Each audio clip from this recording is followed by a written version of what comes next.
बहुत लोग के तरफ से पुरस्कार आइल बा। मोहन बाबा, सोनू बाबा, विकी बाबा, विवेक जी, पंकज लाल यादव और कुमार रमेश जी एंगल म्यूजिक के मालिक भी बहुत पुरस्कार दिले बा।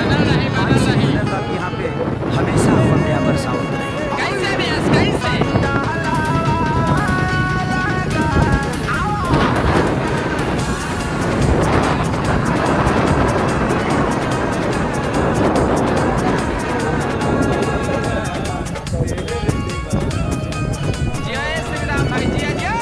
Music by Tinku Tufan.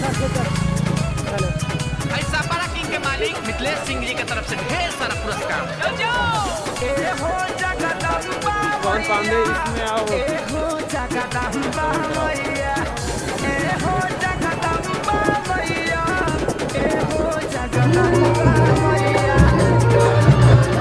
Malinagar, Mukherjee.